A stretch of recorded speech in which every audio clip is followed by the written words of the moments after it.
Bonjour et bienvenue dans Milkshaker, le podcast qui agite les idées reçues sur l'allaitement.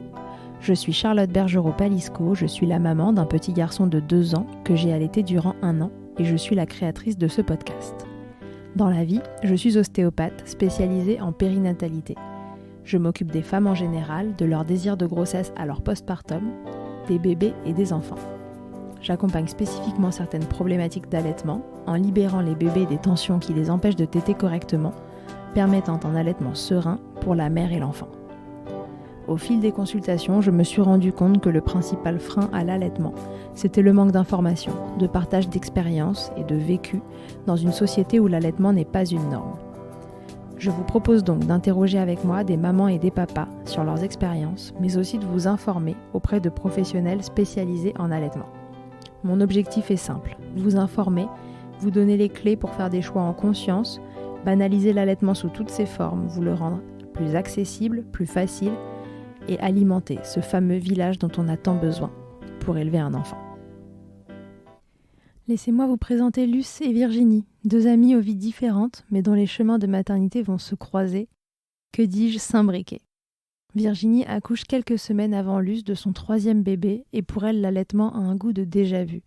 On lui explique qu'elle n'a pas assez de lait pour nourrir sa fille. Et puis c'est le tour de Luce d'entrer dans la danse, elle souhaite plus que tout allaiter, mais son bébé ne parvient pas à se nourrir au sein. Très vite, elle demande un tire-lait et parvient à nourrir son bébé à l'aide d'un biberon. Ces 2 trajectoires auraient pu rester sur des lignes parallèles, l'allaitement pas comme on l'imaginait, mais c'était sans compter sur l'hyperlactation de Luce. Et pas n'importe laquelle. Luce tire quotidiennement des quantités astronomiques de lait et décide d'en faire profiter les autres. Le lactarium, oui, mais aussi la fille de Virginie, faisant de Naïs et Cléo des sœurs de lait et scellant définitivement cette amitié si précieuse. Pour cette première interview à 3 voix, j'ai donc décidé de les interroger toutes les 2 en même temps. Place à l'histoire de Cléo, Naïs, Luce et Virginie. Bonjour Virginie, bonjour Luce, bienvenue dans Milkshaker. Bonjour. Bonjour Charlotte. Alors aujourd'hui on est 3 au micro de Milkshaker. C'est Virginie et Luce qui m'ont contactée. Donc en fait, si mon souvenir est bon, c'est Virginie qui m'a contactée en premier, c'est ça. Oui. Elles avaient envie de me raconter leur histoire assez incroyable et j'ai été tout de suite conquise par le récit. Alors on a une chouchoute qui est à côté qui va nous raconter aussi 2-3 trucs au fur et à mesure de l'enregistrement. Parce que vous allez comprendre très vite pourquoi c'est compliqué d'avoir prévu cet enregistrement. Virginie et Luce sont 2 histoires qui sont intriquement liées, mais qu'elles vont nous raconter. Alors, est-ce que on peut commencer par exemple par Virginie? Est-ce que tu peux te présenter, nous dire qui tu es, qui sont tes enfants? Oui, alors moi je suis Virginie, j'ai 35 ans, j'ai 3 enfants. Un grand qui a 12 ans, c'est mon fils adoptif. J'ai un petit garçon qui vient d'avoir 3 ans, que j'ai allaité jusqu'à ses 4 mois. Et j'ai Cléo, qui a 6 mois et demi, et que j'allaite encore un peu. Ok, merci Virginie. Et toi, Luce? Moi, je m'appelle Luce, j'ai 36 ans, en fait, je suis veuve et peu de temps après, j'ai eu Naïs, donc qui va avoir très bientôt 6 mois, et que je nourris encore et que j'ai nourri exclusivement. Alors, quel lien est-ce que vous avez toutes les 2? Qu'est-ce qui vous unit? On s'est connus par le biais de notre travail, et puis on a noué une grosse amitié. Et donc Virginie a été très présente pour moi quand j'ai eu des moments très difficiles, voilà, un peu avant la naissance de Naïs. Et on s'est retrouvés, on s'est retrouvés enceintes avec 7 jours de différence sur la date du terme. D'accord, ok. Donc, on est ici pour parler allaitement, les filles. Vos histoires sont intriquement liées parce que mon petit doigt me dit que l'une de vous a du lait en quantité extrêmement abondante et l'autre en quantité moins abondante. Et alors voilà, je voudrais que vous nous racontiez comment ça s'est passé. Vous avez accouché à peu de temps d'écart, j'imagine. Comment ça s'est lancé, vos allaitements? Virginie, toi, comment ça a démarré? En fait, j'ai déjà eu un problème de lactation pour Noah, donc mon premier fils. Enfin, problème. Je trouvais que j'avais pas suffisamment de lait. Euh, Et puis c'était mon premier bébé, je connaissais pas, je m'étais pas assez renseignée, pourtant je pensais, hein. Je voulais un accouchement sans péridurale, etc. Mais ça a pas pu se faire. J'avais fissuré la poche des os, au bout de 3 jours, il venait pas. Mais pendant tout ce temps-là, j'étais sans péridurale, tout ça. Enfin, la maternité m'avait suivi. Et au bout de 3 jours, ils m'ont dit, écoutez, ça fait 3 jours. Je dis bon bah ok. Donc du coup, perte d'ocytocine au taquet. Enfin voilà. Noah est né. J'ai fait tout ce qu'on m'a dit à la maternité pour pas de montée de lait. Je sors. Après, on me dit, vous inquiétez pas, ça viendra à la maison. Ok. Ok. Je continue, pas de problème. Je mets bébé au sein dès qu'il réclame. Je complète parce qu'il perdait du poids et que bah, fallait bien que je trouve. Même si je le mettais au sein régulièrement et à chaque fois. Et rien, j'ai rencontré un acupuncteur sage-femme qui nous suit encore maintenant. Je suis retournée le voir pour qu'il puisse m'aider. Notre sage-femme actuelle aussi, avec l'homéopathie, etc. Rien, toujours pas de montée de lait. J'avais du lait, mais j'avais pas cette sensation de sein hyper tendu. Je connais pas, je ne sais pas ce que c'est. Et du coup, Noah perdait du poids. Noah a perdu du poids à la maternité, et puis après, quand on voit qu'au bout de 3-4 jours, ben, il prend pas de poids, les médecins, les sages-femmes, les puères, etc., me disent bah, il faut compléter, on n'a pas le choix de toute façon. Et puis je fais des gros bébés aussi, donc tout de suite, 10%, ça se voit. C'est impressionnant dès le départ en fait. Donc c'est tout. Donc bon, j'en avais fait mon lot. Hein. Je me suis dit je vais faire du mixte. Alors j'ai fait du mixte. J'ai repris le boulot. Mon lait s'est coupé, j'avais plus rien. Donc je me suis dit bah c'est tout. Et donc ensuite quand je tombe enceinte de Cléo, je me suis remise dedans à fond. Je lui dis cette fois-ci, je m'accroche, je lâche pas, la tête dans le guidon, je lis les bouquins. Enfin, tous les livres qu'on peut conseiller pour l'allaitement, sur les réseaux sociaux, je lis, je m'informe à fond, je suis au taquet. Et ben pareil. J'ai fait un accouchement sans péridurale, hein, je l'ai fait. Je me suis dit parce qu'avec l'ocytocine, on nous avait dit que, enfin, j'avais lu que, etc. La péridurale et tout, j'ai fait 100% naturel et rien, toujours pas de montée de lait. Donc, et alors du coup, est-ce que quelqu'un à un moment a posé un diagnostic pour toi? Est-ce que c'est une vraie insuffisance de lait de ton côté? Alors, me dire que c'est... Enfin, les médecins que j'ai rencontrés, notre sage-femme, on a fait tout ce qu'on pouvait, de l'homéopathie, les tisanes.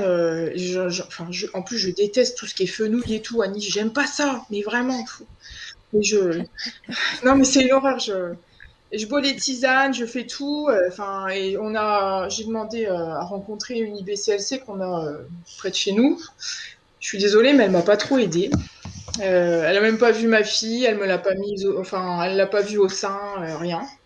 On a juste échangé 2-3 mots et puis elle m'a dit bah c'est tout. Après les tétés, faut stimuler au tire-lait.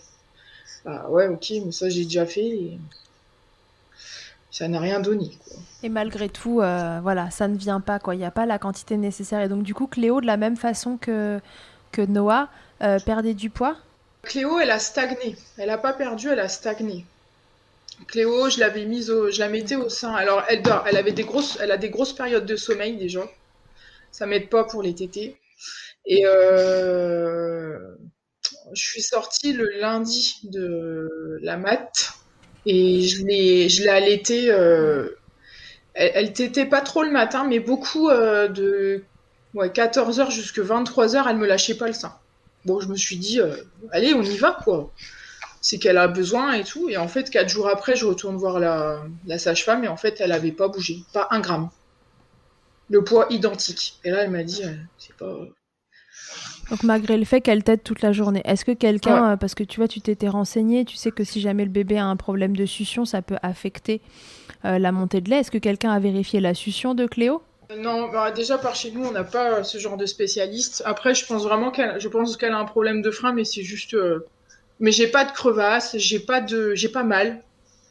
J'ai pas de douleur particulière. Moi, en allaitant, mes tétons vont très bien, mais Mais Ok, voilà. donc on sait pas trop le fin mot de cette histoire, mais en tout cas, de ton côté, du coup, les quantités de lait, pour une raison qui n'est pas purement définie, ne semblent pas suffisantes pour, euh, pour nourrir ton bébé, c'est ça?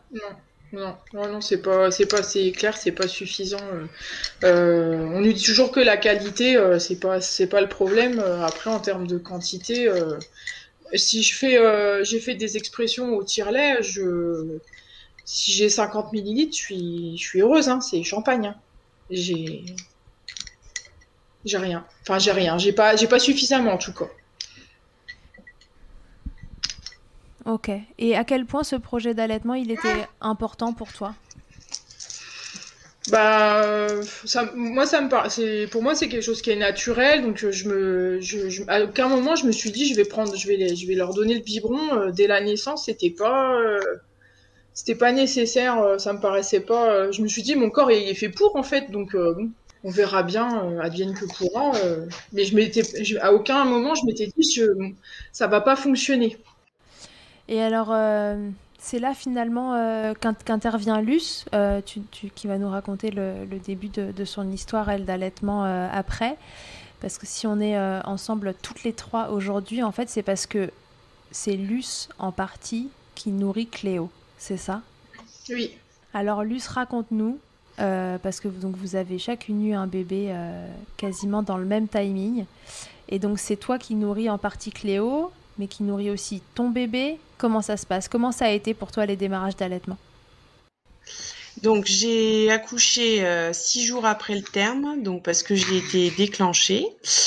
J'ai un accouchement qui a duré 2 jours et demi à peu près. Parce qu'au départ, je voulais accoucher aussi sans péri. Donc, au bout de plus de 24 heures de contraction déclenchée, j'ai lâché le morceau parce que j'en pouvais plus. Et donc, ma fille est née au forceps avec une belle épisio et j'ai fait une hémorragie suite à l'accouchement. Voilà. Donc, je suis passée pas très loin de la transfusion. Et ça me tenait, alors n'ayant déjà pas eu l'accouchement que je voulais, ça me tenait vraiment à cœur de nourrir ma fille et c'est quelque chose que j'avais pas envisagé de lui donner le biberon. Alors juste à la maternité, tu sais, les nourettes là qui te donnent, je m'étais dit s'il faut lui donner ça pour qu'elle reprenne vite du poids et que je sorte le plus vite possible, j'étais prête à le faire en fait. Et c'est ce que j'ai fait d'ailleurs. Et donc, suite à la naissance, on me la pose pour la tétée d'accueil. Donc, je lui fais la tétée d'accueil. Et déjà là, je me dis, aïe, aïe, aïe, aïe, aïe, aïe, aïe, aïe, ça pique. Mais ça pique vraiment, quoi. Et je me dis, ah, ça fait mal quand même. Alors, bon, ça va se calmer après, ok. Et puis, comme je fais mon hémorragie, donc on me passe un produit et je peux pas la garder au sein. Donc, j'ai eu plus de 10 heures où j'ai pas pu la mettre au sein juste après la naissance. T'avais pas le droit à cause du produit qu'on t'avait injecté, c'est ça? Ouais, en fait, j'avais mon utérus qui se rétractait pas bien et comme je perdais vraiment beaucoup de sang, ils m'ont injecté quelque chose qui est incompatible avec l'allaitement et ça dure 6 heures, c'est 6 heures de perfusion et derrière, t'as encore 3 ou 4 heures où tu peux pas mettre le bébé au sein. D'accord. Donc, c'est tout. Je remonte en chambre après 10 heures après avoir accouché. Avec mon bébé qui dort, tout va bien. Et puis bah, donc le soir, elle se réveille et elle réclame à tétée. Donc je me dis bon bah je sors le sein de la tétée d'accueil et là je me dis ah j'avais des brûlures. J'avais le sein qui était le téton qui était brûlé. En fait j'avais des marques de brûlure. Je me dis bon bah, c'est pas grave, je vais la mettre à l'autre sein. Et elle arrivait pas à attraper le téton. Donc je me dis bon. Donc les auxiliaires puères viennent, t'accompagnent. Il y en a une qui me dit bon, on va vous mettre un bout de sein comme ça, elle arrivera à attraper.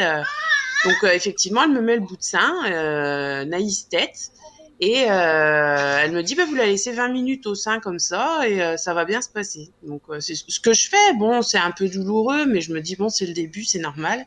Et au bout de 20 minutes, je la vois qui fait la grimace et là je me dis bon, et je la retire et là en fait elle tétait du sang. Me faisait un suçon sur le sein droit. Donc là, je me dis, mais on n'est pas dans le... Parce que suçon sur le sein droit et brûlure sur le sein gauche, et puis vraiment douloureux. Bon. Donc c'est tout, je la complète avec les nourettes de la maternité, et puis J'essaye de la remettre une paire de fois au sein, mais ça me fait un mal de chien. Je me dis, je vais jamais y arriver. Mais je voulais la nourrir et tout ça. Et donc, je leur réclame le tire-lait. Donc, j'ai accouché le vendredi à 1h30 du matin et j'ai eu mon tire-lait le samedi soir à 23h. Donc, beaucoup de mamans qui utilisaient le tire-lait. Et donc, je fais ma montée de lait au tire-lait. Je fais ma montée de lait au tire-lait. Donc, je commence, on va dire, le dimanche à minuit. Et donc, je lui donne du lait. Je sors, je tire. Au début, je tirais 3 fois par jour. Il y a une auxiliaire père qui me dit vous devriez tirer à chaque fois qu'elle réclame à manger, ça vous aiderait à sortir plus. Donc j'avais pas envisagé l'option tire-lait, donc n'y connaissant rien, je dis on y va. Quand je sors de la maternité, donc c'était le mardi, donc ça faisait 3 jours que je faisais du tire-lait, je sortais entre 80 et 100 millilitres par tirage. Donc ce qui apparemment est déjà plus qu'honorable. Je nourrissais à la maternité le dernier jour, je nourrissais Naïs sans complément. C'est juste que j'avais pas d'avance. Donc c'est tout. Donc ma copine vient me rechercher à la maternité alors qu'elle a accouché 3 semaines avant. Virginie vient te chercher à la maternité. Voilà, Virginie vient me chercher à la maternité. On va à la pharmacie chercher le tire-lait, sauf qu'ils avaient le tire-lait. C'est un Medela. La sage-femme m'avait prescrit un Medela Symphonie. Ils l'ont pas en stock, donc ils me prêtent un Kit-Tête en attendant. Donc on est mardi et oui, en fait, qui t'aide pas, mais ça c'est une autre histoire. Qui t'aide pas, ouais. Voilà, c'est ça. Et donc il me prête le Kit-Tête en me disant, donc on est mardi, en me disant on aura votre tire-lait vendredi. D'accord. Donc je rentre à la maison, je fais mon premier tirage et là je sors 15 millilitres. Aïe, la douche froide. Voilà, et deuxième tirage, 20 millilitres. Et là, je me dis, mon Dieu, mon Dieu, mon Dieu. Donc là, j'étais à 5 tirages par jour. Et je me dis, c'est pas possible. Donc il était 3h30 du matin et je me dis, je vais pas y arriver, quoi. Parce que si je sors si peu, ma montée de lait, déjà, elle va être foutue en l'air. Et puis ça me faisait souffrir, en fait. Donc j'envoie un message à Virginie qui miraculeusement ne dormait pas et me voilà ma première nuit à la maison à 3h30 du matin à mettre ma fille dans le cosy, à aller chez Virginie chercher le tire-lait qu'elle avait en location pour qu'elle me le prête en attendant. D'accord, c'est un travail d'équipe. Hein. Puis je sais pas pourquoi elle était pas réveillée, elle a dû sentir qu'il y avait un truc qui allait pas. T'étais réveillée. Voilà, j'ai eu la chance que t'étais réveillée. Enfin bref. Donc et là, l'aventure tire-lait commence et donc j'avais du lait pas mal. Et petit à petit, en fait, les petites bouteilles de, 150 millilitres là qui te fournissent dans les kits, je les remplis. Elle déborde. Ah bah oui, parce qu'en plus la nuit, tu t'endors en fait. Il y a des moments tu t'endors en tirant ton lait parce que comme quand t'as un bébé tête, tu as un sentiment t'es fatigué, t'y arrives pas. Il y a des moments tu t'endors. Et il y a eu une paire de fois, je me suis réveillée, ça débordait. Je me dis, oh mon Dieu. Donc me voilà à commander des bouteilles de 250 millilitres, etc. J'avais quand même pris rendez-vous chez l'IBCLC le lendemain de ma sortie de maternité pour lui expliquer mon problème, que j'arrivais pas à mettre Naïs au sein, etc. Donc en fait, Naïs, quand je la mettais au sein, ça faisait jamais ventouse. Il y avait toujours une fuite de lait quelque part. On m'a dit, non, il n'y a pas de frein de langue. Après, je pense qu'il y a un frein, mais c'est pas forcément un frein de langue, mais voilà, c'est tout. Voilà. Mais après, j'avais tellement mal que je me suis fait un peu une raison. Et en plus, elle a eu une belle mycose, un beau muguet. Donc, j'avais déjà une grosse montée de lait à gérer. Si en plus, il avait fallu que je la mette au sein avec son muguet et que derrière, je m'étais tapé une candidose, j'avoue que j'ai préféré écarter le problème. Ça t'a découragé, tu t'es dit le tire-lait ça fonctionne, j'arrive à tirer, je vais la nourrir comme ça. Puis c'était déjà tellement d'énergie parce qu'en fait la montée de lait, une fois qu'elle a été lancée, moi à la fin de ma grossesse j'étais pas mal malade et je mangeais plus des masses et je suis rentrée de la maternité en me retrouvant à avoir faim tout le temps parce que ma montée de lait était... Je suis sortie de la maternité, je sortais peut-être 800 millilitres par jour et je me suis retrouvée en 15 jours de temps à donner 2,5 litres de lait par jour, quoi. Donc un jour j'appelle ma sage-femme, j'appelle ma sage-femme Charline, je lui dis Charline, j'en peux plus, je dis j'ai l'impression qu'il faut que tout le temps que je tire, j'ai les seins durs comme de la brique, ça me fait mal, mais je me dis que si je tire trop, ça va encore augmenter le truc. Elle me dit ah oui, il faut que tu arrives à canaliser, donc faut pas que tu tires faut pas que tu aies plus de 4 heures entre chaque tirage, mais pas moins de 2 heures. Ouais, d'accord. Donc et là elle me dit ben viens elle me prescrit de l'homéopathie donc les trucs pour les œdèmes etc. Bon je me suis tapé je ne sais combien d'engorgements voilà. Ah, la machine s'est emballée. Ah ben c'était en fait il y a eu en 10 jours de temps je me suis retrouvée à mettre mon réveil toutes les 3 heures pour faire un tirage au début je faisais des tirages de 15 minutes et je me suis retrouvée à faire des tirages de 30 minutes toutes les 3 heures pour pouvoir sortir ce que j'avais à sortir parce que et même en faisant ça quand j'avais fini de tirer mon lait j'avais encore les seins qui goûtaient. Waouh. Ouais. Donc, du coup, tu tirais les 2 seins toutes les 3 heures pendant 30 minutes. Ouais. Et tu avais combien de litres de lait à chaque tirage? En fait, j'avais au tout début, quand il y a Cléo qui nous accompagne. Ouais, Quand je faisais les tirages toutes les 3 heures, j'avais entre 350 et 450 millilitres. Donc ça dépendait. Il y avait des tirages. Tu vois, par exemple, le tirage quand tu te levais le matin après avoir dormi, que t'avais bien dormi, je tirais plus. Les tirages de fin de journée, je pouvais tirer un petit peu moins. En moyenne, sur les journées, je tapais du 2 litres, 2 litres et demi, quoi. Oui, sur 24 heures, 2 litres, 2 litres et demi. Ce qui était finalement trop pour ton bébé. Ah ben oui, alors malgré que j'ai un bébé qui boit beaucoup, hein, moi Naïs, elle boit quasiment 1 litre de lait par jour, hein, quand Cléo, elle en boit peut-être 6 ou 700. Mais malgré ça, oui, j'en avais trop et alors j'avais pas du tout anticipé que j'allais avoir trop de lait. Donc là, ma copine, elle me dit, mais faut que tu trouves des sachets à congeler pour congeler ton lait, pour le garder. Comme ça, quand tu reprendras le boulot, c'est super, t'auras de quoi compléter. Ça va être top, c'est bien, tu vas avoir de quoi faire de l'avance. Donc on investit dans des sachets de lait. Et puis c'est à ce moment-là qu'en fait, sachant que Virginie n'avait pas assez de lait, je lui dis écoute, si tu veux, je te complète Cléo. Je dis moi, de toute façon, ce lait-là, je dis même si je le congèle, j'en aurai toujours de trop, toujours de trop. Donc on a monté un peu notre petite entreprise. Bon, sous couvert, hein, notre sage-femme, elle m'a fait refaire des tests virologiques, etc. Ouais, c'est ce que j'allais te demander. Est-ce que vous étiez renseigné sur comment ça pouvait se faire de se donner du lait comme ça entre amis? Est-ce qu'il y avait des tests à faire avant? Est-ce qu'il y a des choses à respecter? Mais après, c'est une histoire de confiance aussi parce que officiellement, le don de lait comme ça, particulier à particulier, t'es pas censé faire ça. Après,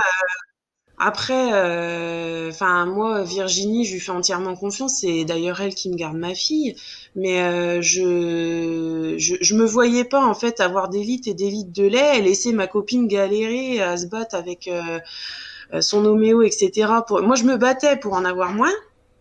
Et elle se battait pour en avoir plus. Donc, je me dis, bah attends, c'est quand même le ciel enfin, ça marche à l'envers, en fait. Ça marche à l'envers, en fait. Je peux pas. Je me voyais mal lui dire, va t'acheter une boîte de lait. Et puis, alors que moi, j'avais des litres et des litres. Pour te dire, à la fin de mon premier mois à la maison, je congelais 8 litres de lait par semaine. Et alors, est-ce que tu as pensé au don au lactarium à ce moment-là aussi? Ben oui. Alors en fait, j'ai pensé au don pour le lactarium à partir du moment où j'ai commencé à ne plus avoir de place dans mon congélateur. C'est un truc. Donc, c'est-à-dire que tu tirais ton lait. Donc tous les bébés sont nourris du coup avec un contenant biberon, hein, c'est ça? Oui. Naïs c'est biberon exclusivement et du coup Cléo dans le mixte elle faisait du sein et du biberon, ça posait pas de problème. Il y avait pas de préférence. Donc tu tires ton lait, tu nourris ta fille au biberon, tu complètes la fille de ta meilleure amie. C'est ça. Et encore comme ça, tu congèles 8 litres de lait? Minimum par semaine, ouais. Waouh. Incroyable. Donc en fait, moi je me relevais la nuit pour manger parce que j'avais faim tout le temps. Bah oui. en 3 semaines de temps, je remettais mes fringues d'avant grossesse. Hein.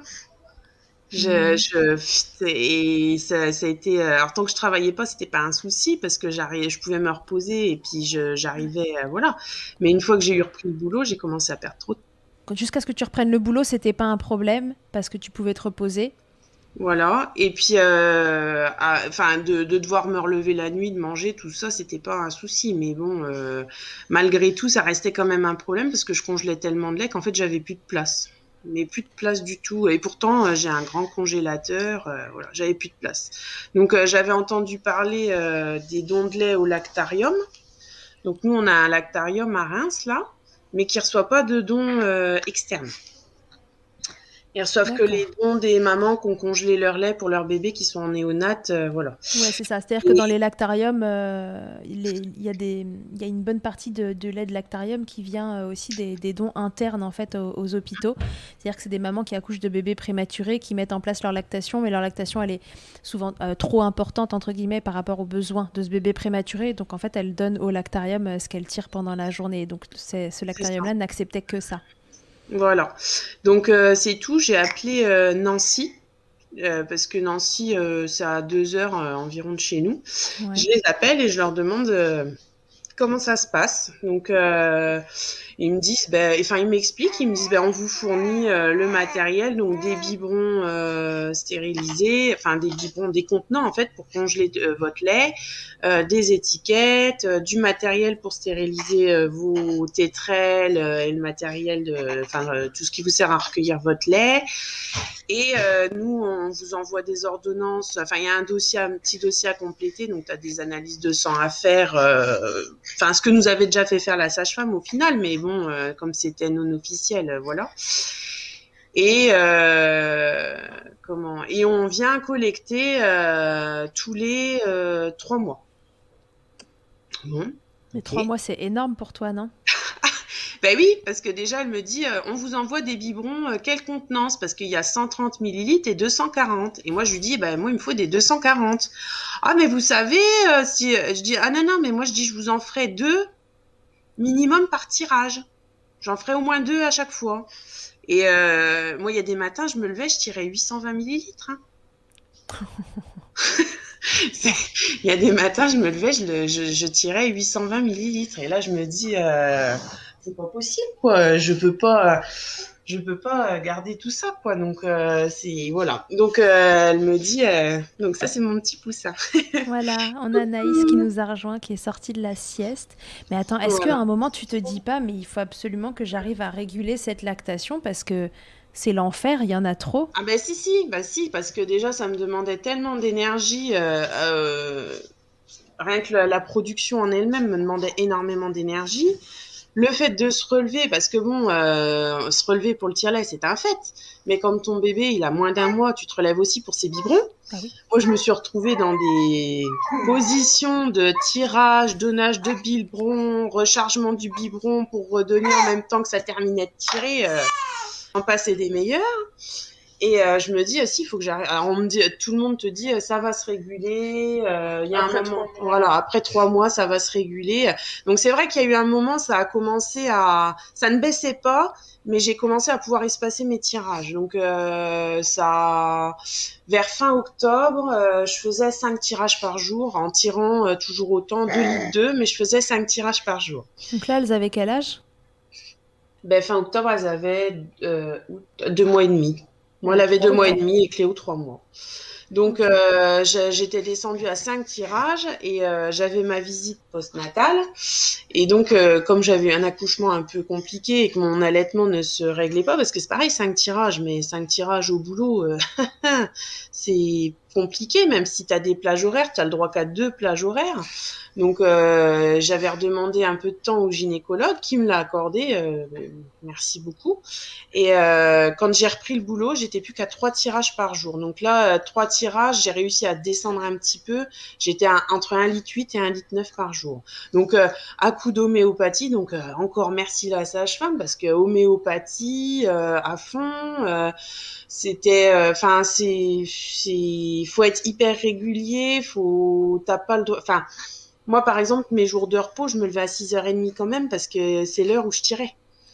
Donc, Bien sûr. il y a des dimanches matins, tu pètes un plomb, tu te dis, j'ai envie de rester au lit, quoi. Ma fille, pour une fois, elle dort et non, faut que je me lève pour aller mettre ses saletés de tétrelle et, enfin, voilà, quoi. Oui, d'autant qu'on rappelle que t'as pas de relais.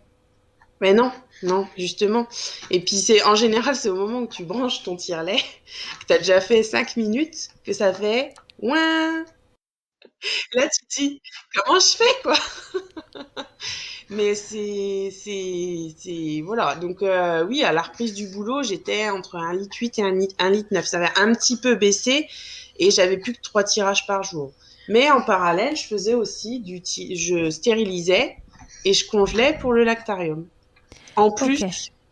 de nourrir les filles. Ouais, donc c'était devenu un job à plein temps, quoi. De Ouais, c'est tirer tout le à fait ça. lait, nourrir ton bébé. Voilà, on sait que déjà un Mm, mm. bébé allaité, classiquement, c'est du temps plein. Et alors là, c'était triple job, quoi. Et alors, on comprend dans le discours de Luce que pour toi, ça a été une évidence de donner ton lait à Virginie et à Cléo. Pour toi, Virginie, est-ce que tu y avais pensé avant qu'elle te propose? Est-ce que c'est un truc, dans le contraire, que tu n'avais pas imaginé une seconde que ta copine puisse te donner de son lait? Comment c'était dans ton esprit? Est-ce que déjà tu savais que ça existait, enfin qu'on pouvait se donner du lait comme ça entre amis, même si c'est pas autorisé Bah, je m'y étais pas intéressée vraiment, et puis je m'étais jamais dit que ma meilleure amie allait avoir du lait pour nourrir un orphelinat, enfin en exagérant, hein. Mais c'est vrai qu'après, quand je voyais que moi, enfin vraiment, je trimais pour avoir, parce que j'avais quand même, j'avais des fuites de lait, alors qu'à Noix, j'en avais pas, donc j'avais quand même un peu plus de lait qu'à Noix. Mhm. Et puis je voyais Luce qui tirait, mais ça me rendait folle en fait. Oh, ouais. Au début, j'étais dépitée. Alors bon, après, on se valide. De toute façon, chaque corps est Mm. différent, chaque personne a un allaitement qui est unique en fait. Mais c'est vrai que du coup, je voyais mon amie, elle tirait, je voyais tout le lait qui coulait dans ses, dans les, Dans les Ouais. biberons. dans les biberons là. Et puis moi, je voyais ça. Il y avait 3 gouttes qui tombaient, un coup de temps en temps. Je me suis dit, mais c'est fou comme la nature est mal faite. Ouais. Mais après, ouais, c'est vrai qu'on a commencé à en parler. Au début, on devait dire ça, je pense qu'on a dit ça en rigolant. Oui, ouais. Et puis après, on s'est dit, bah, peut-être que finalement, Ça va s'envisager. c'est peut-être envisageable. Enfin, en rigolant, on s'était dit peut-être qu'en allaitant les filles, si on mettait les filles au sein, peut-être si jamais il y avait une des deux qui avait besoin de téter et que l'autre n'était pas disponible, on s'était dit qu'on allait prendre la fille de l'autre pour la faire téter. C'était ça au départ qu'on s'était Ouais. dit. C'est marrant parce que je trouve que ça, on se complète finalement dans nos allaitements, parce que il y en a une qui en fait trop et puis l'autre pas assez. Je me dis, bon, finalement, on a quand même trouvé un équilibre, même si c'est pas l'allaitement qu'on rêvait. En plus, celle qui donne de trop n'arrive pas à mettre sa fille au sein et celle qui arrive à la mettre au sein n'en a pas assez. Chercher l'erreur. Bon, alors, donc, du coup, là, tout le monde est nourri exclusivement au lait maternel. Jusqu'aux 6 mois. Et puis là, en fait, on a commencé les transitions. Alors, Cléo, elle est presque, c'est quasiment fini.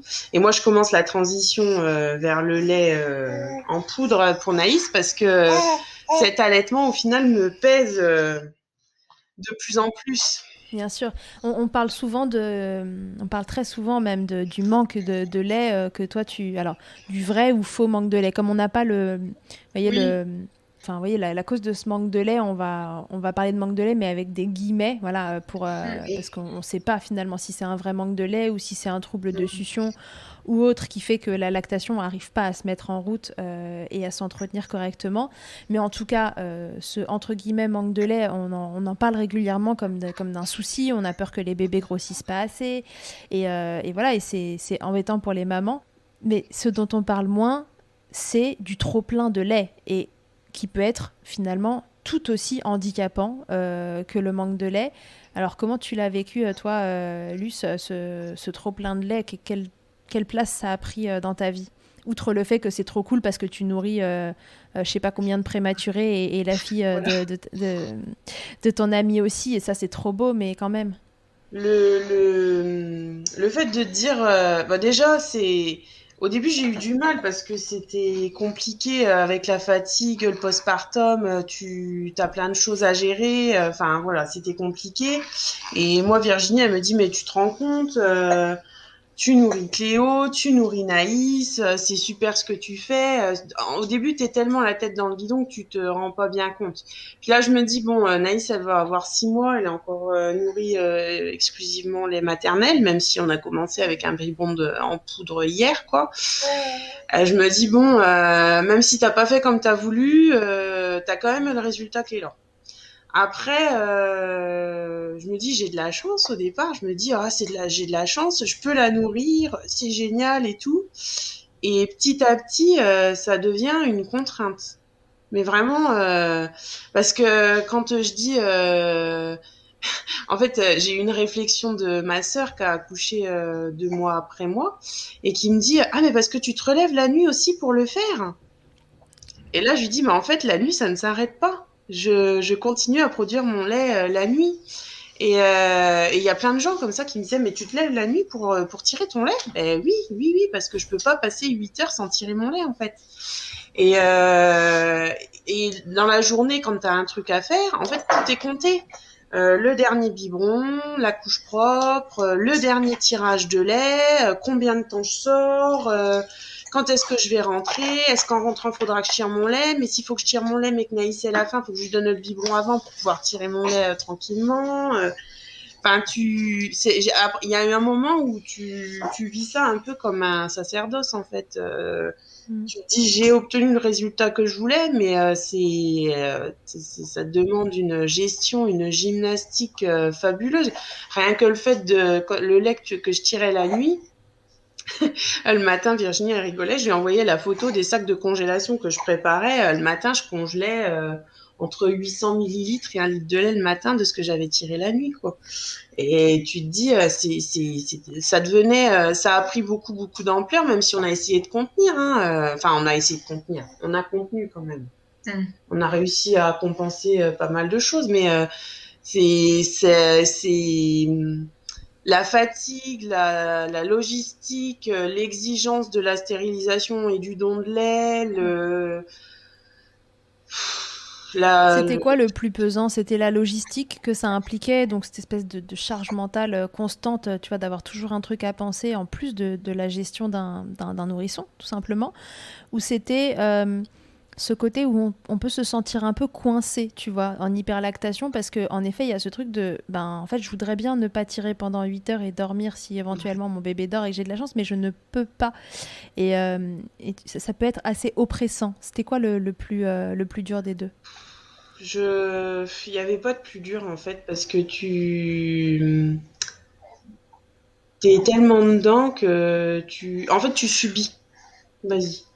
Je pense, je reprends parce qu'elle est encore dedans en fait et elle se rend pas compte. Mais c'est la charge mentale, c'est sa charge mentale, c'était d'être dépendante de ce tire-lait et de devoir toujours limite elle couchait avec en fait. Du coup, je lui ai dit, écoute, enfin, on avait dit que quand ça te pesait trop, il fallait arrêter.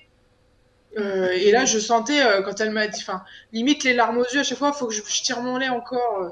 Je lui dis, écoute, et là, c'est trop, en fait, il faut que, je lui dis, t'as déjà donné beaucoup de toi, je lui dis, essaye de voir pour arrêter. Déjà, on avait dit qu'on arrête, enfin, en discutant entre nous, on avait dit, ok, s'il faut que j'arrête, j'arrêterai déjà en premier le lactarium.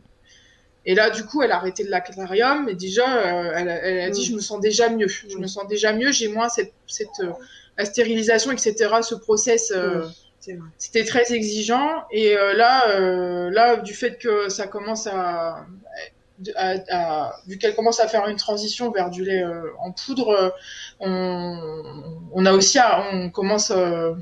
Cléo, elle en prend encore un petit peu de temps en temps, mais là, ça y est, on commence à arrêter le don de lait qu'elle me fait aussi pour prioriser ce qu'on avait dit depuis le départ, c'est prioriser le lait pour Naïs. Bien sûr. Ouais, donc c'était vraiment le trop plein en fait. Puis c'est quelque chose au final que tu maîtrises pas vraiment. Ouais. Parce que, bon, effectivement, quand j'ai repris le boulot, je m'en sortais au niveau des tirages, etc. Mais quelque part, c'est quelque chose que tu maîtrises pas vraiment, puisque c'est tellement, ton cerveau, il est tellement conditionné. T'entends des pleurs d'enfants, pouf, t'as une montée de lait. Alors même si t'es à tes 3 tirages par jour, t'entends des pleurs d'enfants, t'as une montée de lait, quoi. Et là, tu te dis, ah. Moi, c'est un truc bête, mais je rentre du boulot le soir. Systématiquement, j'ai ma montée de lait sur le chemin du retour le soir. Systématiquement. Parce que je sais que je vais retrouver mon enfant, je sais que je vais retrouver mon bébé, qu'elle va sourire en me voyant et que je vais être contente de la prendre dans mes bras, de la bisouiller. Et voilà. Et en fait, c'est ça aussi qui est pesant, c'est que tu ne contrôles pas. Il y a des choses que tu ne contrôles pas. Ton cerveau, il contrôle pas. Il y a eu, c'est un truc bête, hein, mais il y a eu une fois où le papa de ma fille m'a appelé, il me parlait, j'avais des montées de lait. Et là, je me dis, mais non, mais c'est pas possible, quoi. Je vais pas m'en sortir de ce truc. En fait, ce qui est pesant, c'est que t'as le nez dans le guidon, c'est hyper contraignant, et il y a un moment, tu te dis, je vais jamais en voir le bout. Là, ça fait ça fait un mois que j'ai commencé vraiment à réduire. Ouais. Et je me dis, je vais pas en voir le bout, je ne sais pas. Je me dis, à un moment ou à l'autre, ça va me retomber dessus, il va falloir que je refasse des tirages. Là, ça fait 10 jours que je prends de l'aspirine et je tire encore 400 millilitres, quoi. Alors que en 4 jours, normalement, c'est plié, tu tires plus rien, quoi. Ouais, t'as l'impression d'être un peu prisonnière de cette lactation. C'est ça. Alors que je l'ai tellement voulu. Je l'ai tellement voulu. Je voulais nourrir ma fille. Même Charline, elle m'a dit, ça te tenait tellement à cœur de nourrir ta fille, de ta lactation, tout ça. Je lui dis oui, ça me tient à cœur. Et je suis convaincue que j'ai fait ce qu'il fallait et que c'était le meilleur pour mon bébé et que je me suis pas posé la question une seconde. Tu vois, le tire-lait à la maternité, ils m'ont dit vous arrivez pas à la mettre, soit vous la au sein, soit vous prenez le tire-lait, soit vous la nourrissez au lait artificiel.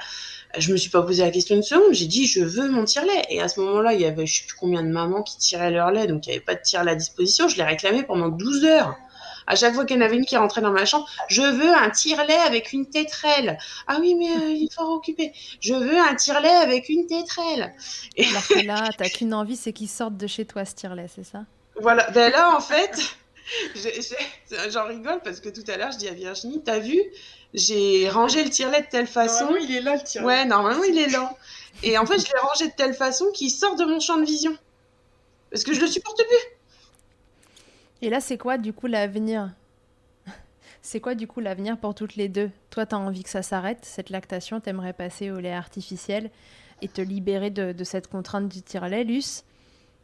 Me libérer de la contrainte du tire-lait. Après, je te dirais que j'ai encore un peu de stock congelé, donc pour l'instant, je pense que j'en ai encore peut-être une semaine ou 10 jours, comme je tire encore un petit peu. Après, oui, c'est tout. On passera au lait artificiel. On a commencé la diversification, etc. Je me dis, bon, c'est déjà pas mal ce que j'ai fait, je pense. Pas mal. Je me rends pas compte. Après, c'est vrai que quand je dis aux gens, j'ai commencé le don de lait pour le lactarium le 25 octobre. Ils sont venus le 5 décembre pour faire la première collecte. Il y avait déjà 10 litres de lait. Et ils sont revenus un mois plus tard. Il y en avait 30. Et 4 semaines plus tard, il y en avait de nouveau 16. Donc, en tout et pour tout, j'ai donné 56 litres au lactarium en 2 mois et demi de temps. Alors, tout le monde me dit « Oh, mais c'est énorme !» Oui, peut-être, mais je me rends pas compte, en fait. C'est mon premier allaitement, c'est mon premier bébé. Le challenge, c'était je voulais la nourrir. J'ai fait ce que j'ai pu et je me dis, bon, j'ai fait du mieux que j'ai pu. Ah, mais là, t'as pas fait que nourrir ta chouchoute, t'as nourri un nombre de bébés incalculable. Je sais plus ce que c'est le calcul à faire, mais avec tes 56 litres, voilà, t'as sauvé des vies. En fait, je crois que c'est sur un de tes podcasts où elle disait, il y avait une dame de l'hôpital, du lactarium de Necker, où elle disait que pour sauver un prématuré qui naît aux limites de la prématurité jusqu'à ce qu'il puisse boire du lait en poudre, il faut 10 litres de lait maternel. Donc je me dis, j'ai sauvé 5 bébés et demi. Ouais, 5 bébés et demi nés très, très, très prématurément. Voilà, c'est ça. Donc après, c'est déjà pas mal. J'aurais au moins fait ça et c'est au moins une satisfaction. Même si je me rends pas vraiment compte de ce que ça peut représenter, mais c'est quand même une satisfaction de me dire que j'ai réussi à faire ça. Peut-être avec du recul, tu te rendras mieux compte. Là, t'as encore un peu la tête dans le guidon. Et toi, Virginie, quel regard tu portes sur tout ça ? J'ai évolué vis-à-vis de ça parce que moi j'ai 2 allaitements, donc je me dis que j'ai eu un peu plus de lait pour ma fille. J'en suis très heureuse et je suis très heureuse que Luce elle m'ait aidée parce que j'avais pas du tout eu cet espoir-là qu'on puisse nourrir ma fille avec un autre lait maternel. J'en suis très heureuse. Là, elle a 6 mois et 3 semaines bientôt et j'ai encore du lait. Alors, c'est royal. Je me prends plus la tête. J'ai changé de. Disons que moi, j'ai monté d'un étage et je me prends plus la tête sur les tisanes d'allaitement, le galactogil, tout ça, les amandes, enfin tous les produits que je me goinfrais pour essayer d'en avoir. Certes, j'ai moins de lait. Elle tète, je pense, c'est plus des tétées de réconfort et puis voilà, j'ai levé le pied et puis faut que je me retrouve aussi un peu parce que alors contrairement à Luce, moi je grossis pendant l'allaitement. Donc là je commence à avoir du mal avec ma silhouette. Donc j'aimerais bien fondre un peu. Ok, donc il est temps finalement un peu pour tout le monde pour des raisons radicalement différentes. Oui. Mais que ça s'arrête. On a l'opposé. Oui. On a l'opposé. Oui. Mais c'est vrai que se retrouver en tant que femme, c'est quelque chose que l'une et l'autre on a besoin. Et avoir été là l'une pour l'autre aussi, ça a été important parce que je pense pas qu'on serait allé aussi loin l'une et l'autre dans notre allaitement si on n'avait pas été là l'une pour l'autre. Ouais. Que ça soit le mien ou le sien, voilà, c'est. On a eu quelques soirées en larmes au téléphone. Mais bon, on se dit on l'a fait, quoi. Au moins on l'a fait. Ouais, pour des raisons totalement opposées, mais les difficultés étaient présentes des deux côtés et finalement, avoir en face quelqu'un qui vivait la situation que l'autre enviait presque a été une solution et pas un motif de jalousie ou d'envie, quoi. Oui, ça n'a pas été comme ça. En fait, dès qu'il y avait une gêne d'un côté ou de l'autre, en fait, on en parlait tout de suite et du coup, c'est vachement plus simple au niveau communication, ça lève plein de barrières.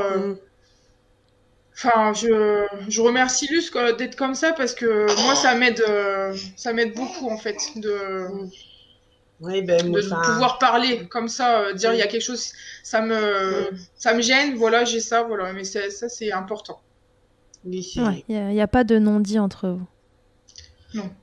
Bah, ou des fois je la laisse râler un peu. Puis j'attends, puis elle revient, puis elle me dit ah je voulais pas dire ça comme ça, mais j'avais besoin de râler. Mais bah non, maintenant je la connais, donc ça va. Vous êtes devenus un couple, Virginie, t'es en couple toi? Mais presque. On va dans les magasins, je te jure. Il y a une vendeuse la dernière fois, elle nous dit mais je comprends pas. Noah, donc son grand, il appelle la dame maman et vous, il vous appelle tata. Ben je dis oui, maman, tata. Enfin pour moi, il y avait pas de quiproquo. Et sa sœur l'autre jour nous dit elle vous a pris pour un couple. Oh, mais j'avais pas du tout pensé à ça en fait. Est-ce que vous vous rendez compte, est-ce que vous savez que vos chouchoutes du coup sont sœurs de lait et que dans certaines cultures c'est aussi fort que le lien du sang? Oui. Ouais, bah ça y est, j'ai eu un petit peu. Mais Virginie, elle avait pas réalisé, mais moi la dernière fois, je lui dis au tout début, je lui dis nos filles vont être sœurs de lait, tu te rends compte, c'est génial. Ah bon, mais qu'est-ce que c'est que ça? Enfin, et je lui dis mais moi je connaissais parce qu'en fait j'ai une arrière-grand-mère, je crois, qui était nourrice. Qui, quand elle avait des bébés, en allaitait plusieurs et ma mère m'avait dit... il y a un truc dans ta famille alors. Eh ben apparemment, mais bon, chez ma mère c'était pas ça, mais chez nous apparemment, oui, mais j'ai une autre sœur qui a allaité longtemps, qui avait beaucoup de lait aussi, enfin bref. Donc t'avais connaissance de ça? Ouais, voilà. Donc, du coup, mais bon, pas à ce point-là, hein. Là, 2 litres et demi de lait, j'avoue, apparemment, je suis dans les records, hein. Et comment? Et oui, je lui dis, bah, nos filles sont sœurs de lait. Alors, des fois, je sais que ça la touche, mais enfin, elle est un peu réservée là-dessus. Alors, des fois, le soir, j'arrive, je dis, ah, mes filles, comment vous allez? Et elle réagit pas, mais je sais que derrière, elle rigole à moitié. Elle est super jolie, votre histoire. Vous vous attendiez à vivre un truc comme ça un jour avec l'allaitement? Pas du tout, parce que quand on s'est connus, on n'était pas du tout dans ces situations-là. Et Qu'est-ce que ça vous a apporté, cette expérience d'allaitement? Qu'est-ce qu'elle a changé individuellement chez vous ou ensemble? Qu'est-ce que ça a fait évoluer? Moi, je pense ça renforce encore plus mon amitié avec Luce. C'est encore plus fort et du coup, moi j'ai des problèmes d'exclusivité, hein, je l'avoue. Mais ouais, c'est encore plus fort et je suis tellement fière de. Puis en fait, comme tu dis, c'est unique en fait. Donc notre histoire, enfin c'est à nous, c'est notre histoire, c'est l'histoire de nos filles. Je suis fière, hein, je suis hyper fière et je suis reconnaissante. Je me dis, ben, c'est pas l'allaitement que je voulais, mais au final, celui-là, il est tout aussi bien. Ça me va. Il est joli, ouais. moi, ça m'a fait comprendre des choses parce que quand Virginie, elle a eu Noah, j'étais pas maman. Et il y a des choses que je comprenais pas. Et quand on a eu la chance de vivre notre grossesse en même temps, puisque au final on se croisait chez la sage-femme, hein, on avait quasiment les mêmes dates, etc. Donc déjà on a eu la chance de vivre cette grossesse ensemble. Et après au niveau de l'allaitement, il y a tellement de choses que je me suis rappelée sur comment elle galérait avec Nono, etc. Et je me dis oh là là, il y a plein de choses que je comprenais pas. Les tétés réconfort, tu vois, je comprenais pas ça. On m'en avait parlé, je disais, oh, c'est une connerie, enfin, c'est un caprice de gamin, etc. Enfin, tu vois, il y a tellement de choses que tu comprends pas quand tu l'as pas vécu que, voilà. Après, je lui avais jamais rien dit, hein, là-dessus. Elle vivait ce qu'elle avait envie de vivre. Et là, le fait d'avoir vécu cet allaitement-là de cette façon-là, ben, moi aussi, je lui suis reconnaissante parce que, franchement, si t'avais pas été là, je sais pas si j'aurais mené cet allaitement-là comme ça jusqu'au bout. Si j'aurais réussi à le mener comme ça, arrête de pleurer. Et après, il y a beaucoup de choses que j'ai compris sur le positionnement par rapport à l'allaitement, sur la façon de faire avec tes enfants, sur tes choix, rien que sur les choix que tu fais. Et du coup, tu comprends en tant que parent l'approche, tu remets plus en question, tu te dis, ben voilà, il est parent, donc voilà, il fait ce qu'il y a de mieux, il fait de son mieux, et c'est déjà tellement, quand tu sais ce que ça représente, les efforts derrière, et en fait, c'est parce que tu sais pas les efforts que ça représente derrière que tu comprends pas. Et ça m'a ouvert les yeux sur tellement de choses, et puis, heureusement qu'elle était là, de toute façon, parce que effectivement, pas avoir de relais, c'était juste une galère, quoi. Mais bon, c'est ma reconnaissance éternelle. Vous avez chacune à votre façon été le relais de l'autre sur des plans différents. Oui. Ouais. Ce qu'on n'a pas dit, mais c'est que, si je crois que tu l'as évoqué tout à l'heure, mais en fait, Virginie est la nounou de ta fille, Luce, donc de Naïs. Oui. En fait, je me voyais pas la confier à quelqu'un d'autre, hein. On va être honnête. Parce que j'ai accouché et alors apparemment j'aurais un côté un peu maman loup ou un truc comme ça, il paraît. Une histoire de cordon un peu serré. Voilà, apparemment je serais incapable de laisser quelqu'un changer ma fille sans être à côté. Je comprends pas. Ouais, ça arrive. Bon, ça va un petit peu mieux maintenant, mais et du coup quand il a fallu que je reprenne le travail, je me voyais pas la confier à quelqu'un d'autre. C'était tellement déjà difficile de la laisser que me dire mince, je la confie à quelqu'un que je connais pas. Après, je connaissais ses méthodes d'éducation, son approche de la parentalité et tout ça, donc ça me convenait parfaitement pour en avoir longuement discuté et du coup c'était top quoi. Mais bon, c'est ma nounou et je suis fière de le dire. Donc Virginie garde Naïs, la nourrit avec le lait de Luce avec lequel elle nourrissait aussi sa fille. Bon bref, voilà, vous aurez compris que tout ça est un enchaînement de fils qui se tirent, se tendent et se détendent de l'une à l'autre. Je suis hyper touchée d'entendre votre témoignage, je le trouve hyper beau. En plus, je vous ai en vision en face de moi et voilà, vous êtes trop shoot toutes les deux. Merci beaucoup d'avoir raconté votre histoire. Est-ce que je peux vous faire un peu mon interview Fast Milk avant qu'on se quitte ? Oui, vas-y, on y a réfléchi avant. Si vous avez des trucs communs ou des trucs aux antithèses l'un de l'autre, on y va. C'est quoi la tétée la plus insolite ? Ou le tir allaitement le plus insolite ?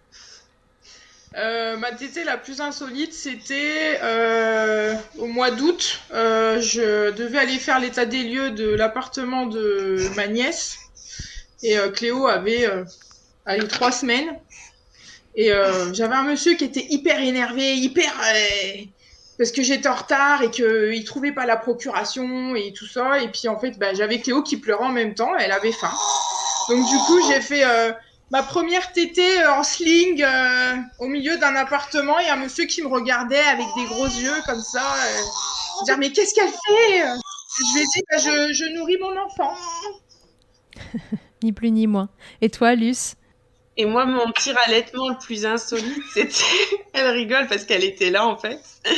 On descendait, on avait pris une petite semaine de vacances dans le sud chez sa mère. Donc, on était 3 conducteurs. Donc, il fallait que je tire mon lait toutes les 6 heures. Donc, on avait 8 heures de route. Donc, en fait, sa maman reprenait le volant. Et moi, j'avais mon tire-lait portable dans la voiture. Donc, je tirais en même temps qu'elle conduisait. Et je me cachais sous un cache-nez parce que t'as les routiers qui sont au-dessus, en fait. Et donc, j'étais dans la voiture à 130 sur l'autoroute en train de tirer mon lait. Ok, parfait. C'est quoi le truc le plus glamour qu'il vous a été donné de vivre durant l'allaitement ? Le truc le plus glamour. Ça peut être ironique. Alors, le truc le plus glamour, c'est une fin de tétée où je me dis, tiens, si j'ouvrais les volets, j'ai ouvert les volets laissaient un l'air. Les voisins, ils étaient contents. J'ai complètement oublié de ranger. De te rhabiller. Et toi, Luce ? Le plus glamour du plus glamour, ça a été souvent quand je faisais mon tire-lait, c'est ce que je disais tout à l'heure, Naïs avait faim bien régulièrement à ce moment-là. Donc je me retrouvais en tailleur avec les tétrelles, donc j'avais une brassière, donc les tétrelles, avec les jambes en tailleur, mon bébé dans le tailleur en train de lui donner le biberon, à rempoter le biberon parce que des fois il n'y en avait pas assez. Et c'est à ce moment-là que j'avais un caca atomique. Caca atomique. Ah bah oui, sinon c'est pas drôle. Puis alors, bébé allaité, caca atomique, tout le monde sait ce que c'est. Hein. Ceux qui allaitent leurs enfants, ils comprennent. Et donc là, tu te retrouves à débrancher tes tétrelles, avec tes tétrelles sur les seins. Ton bébé, t'essayes de le tenir assez loin pour pas qu'il shoote dans les tétrelles. Ah ouais. Mais pas trop loin parce que voilà, et tu vas changer ton bébé avec tes tétrelles et puis t'essayes, et puis il faut que tu te relaves les mains avant de reprendre ça. Voilà, un tout. Glamour. Comme jamais, puis en plus il faut que tu le changes intégralement puisque ça a fui bien sûr. Ah oui. Et éventuellement que tu changes ton pantalon aussi sur lequel il a débordé parce que t'étais en tailleur. Voilà, t'as tout compris. Ça c'était extraordinaire. Ta position préférée dans le Kama Sutra de l'allaitement, Virginie ? Moi, j'aime bien allaiter allongé. C'est sur le côté, je suis bien. Je m'endors même des fois, c'est très bien. Ok. Luce, si sur un site de rencontre, s'il y avait un site de rencontre de tire-lait, lequel tu choisirais ? C'est lequel le mieux ?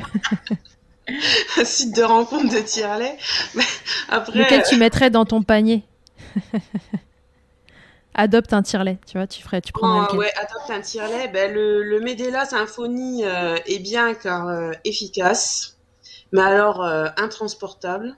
Et moi, j'ai investi dans le Freestyle Flex de chez Medela. Et ouais, il est vraiment pas mal parce que celui-là, il m'a fait la semaine quand on est parti à Bordeaux. Ok. Et puis, il est compact, hein, ça fait une taille de télécommande de télé. Hein.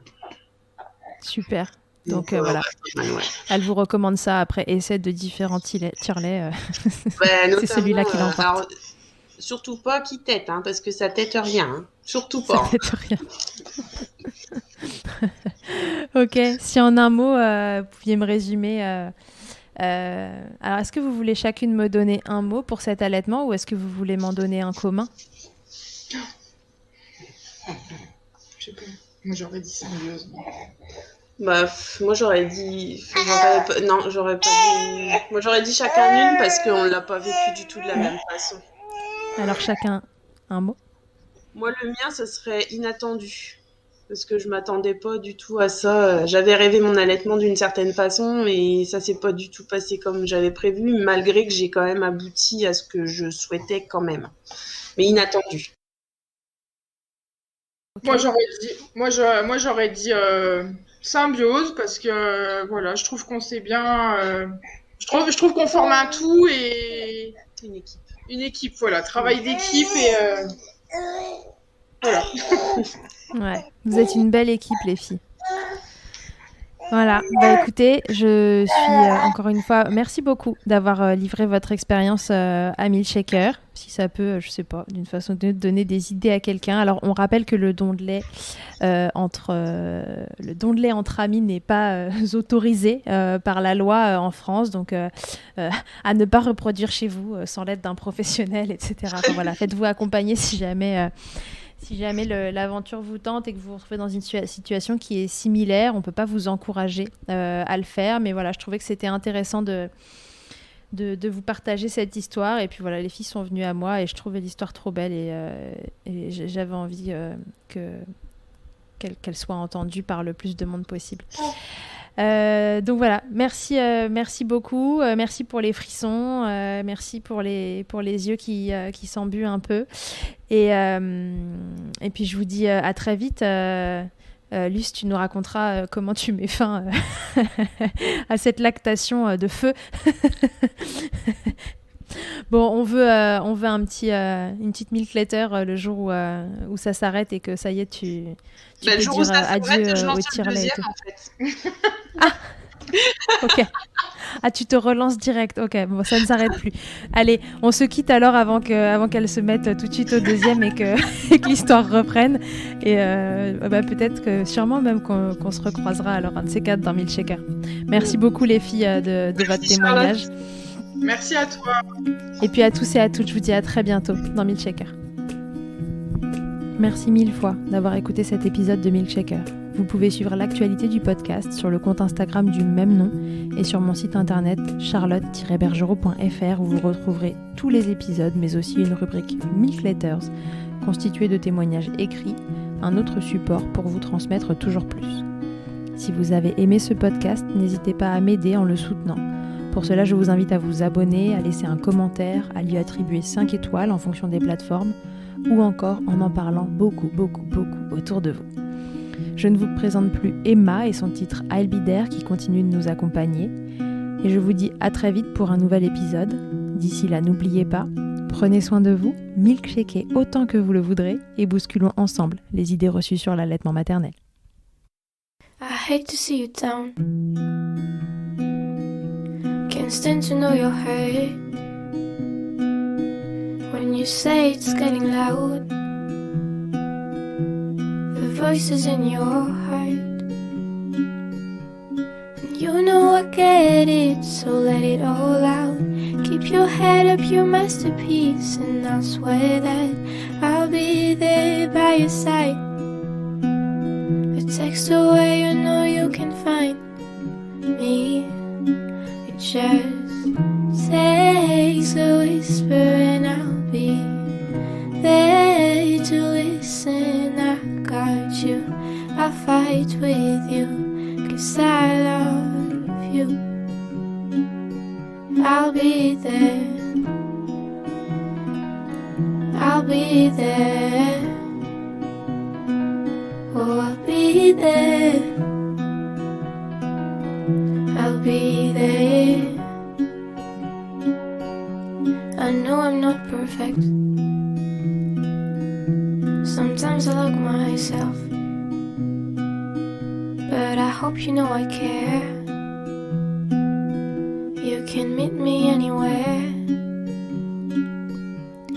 You know I get it, so let it all out.